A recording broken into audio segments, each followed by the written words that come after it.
공교육 전문가와 함께 나에게 꼭 필요한 교육 정보를 알아보는 시간, 입시의 정석 시간입니다.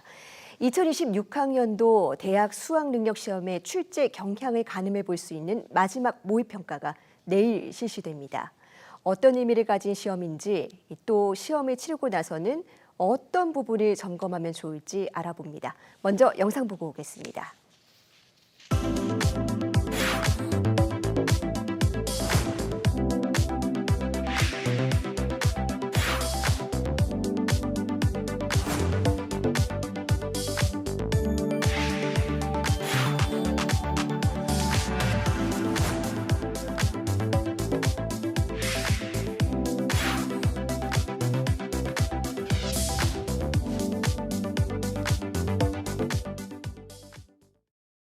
네, 내일 치러질 9월 모의평가의 의미와 전망에 대해서 정재원 서울 숭의여고 선생님과 자세히 짚어보겠습니다. 선생님 어서 오세요. 안녕하십니까?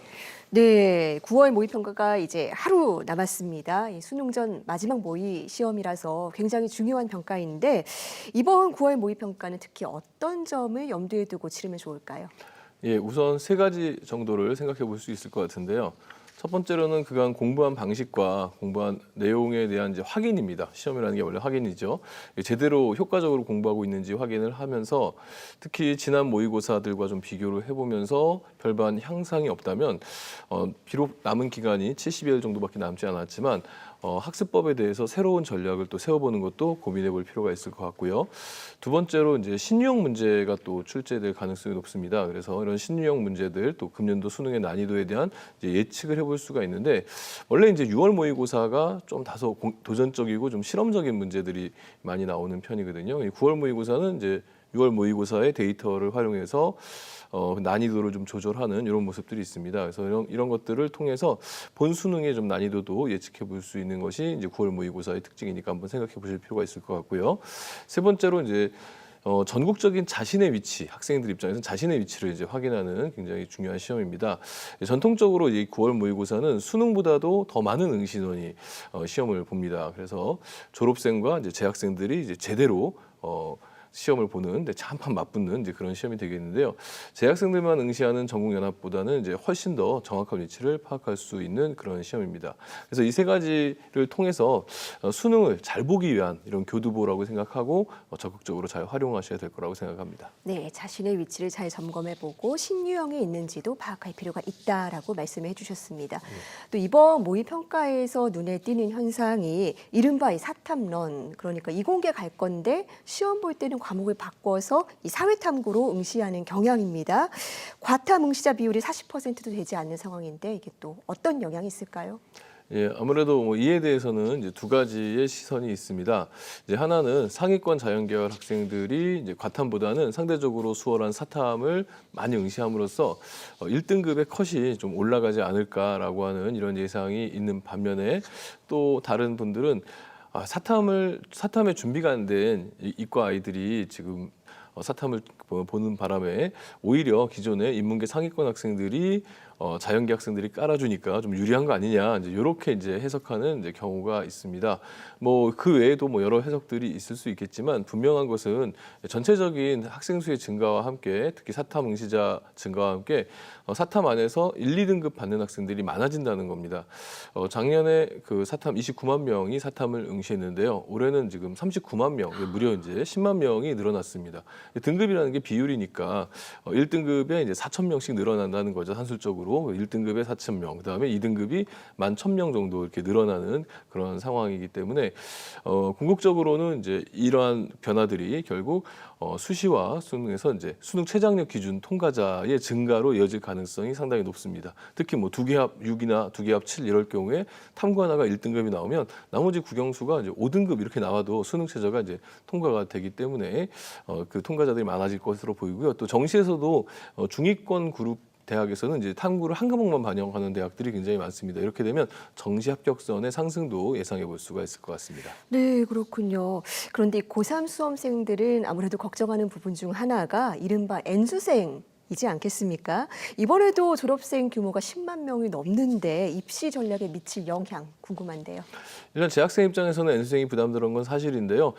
졸업생은 이제 작년에 메디컬 쏠림 현상이 있었는데 올해는 그것보다는 좀 덜할 것 같고요. 최근 각광받는 상위권 공대 쪽의 경쟁이 좀 치열할 것으로 예상이 됩니다.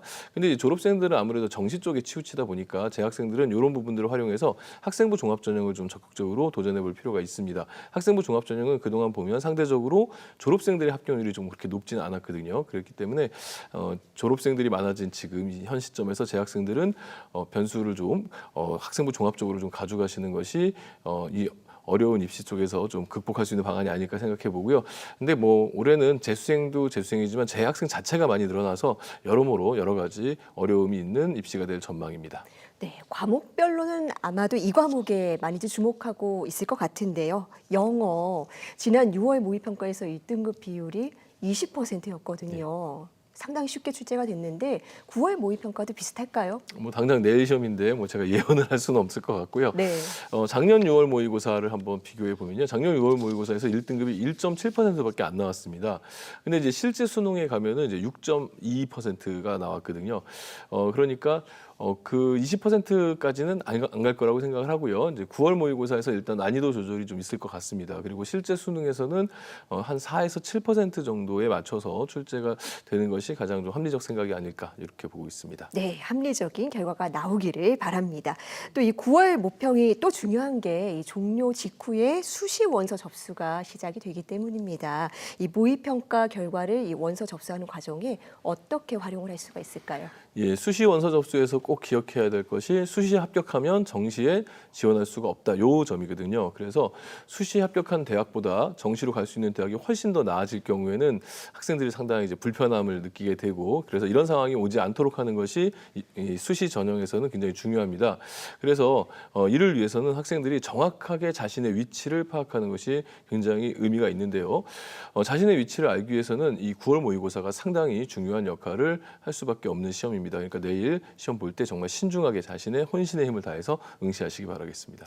네, 9월 모의평가 결과와 함께 또 이 수시 원서 과정에서 주목해야 될 요소 어떤 것들이 있겠습니까? 뭐 이 평가들을 통해서 본인의 이제 수능 최저학력 기준 통과 여부 가능성이라든가 또 앞서서 처음 말씀드렸다시피 약점이 발견됐을 때 그 약점에 대한 이제 보완이라든가 이런 것들을 시험이라고 하는 것이 당장에 이것을 가지고 결과가 나오는 어떤 입시 결과가 나오는 건 아니지만 자기가 그동안 해왔던 것에 대한 테스트로서의 활용도 이런 것들이 이번 진짜 9월 모의고사에서는 너무나 중요한 그런 부분이라고 할 수 있습니다. 네, 수험생들 꼭 기억을 해야겠습니다. 9월 모의평가 정말 중요하죠. 우리 수험생들이 그동안 꾸준히 준비한 내용 잘 점검하고 부족한 점도 잘 보완해서 최종 목표인 수능 시험까지 순항할 수 있으면 좋겠습니다. 선생님 오늘 말씀 잘 들었습니다. 감사합니다. 감사합니다.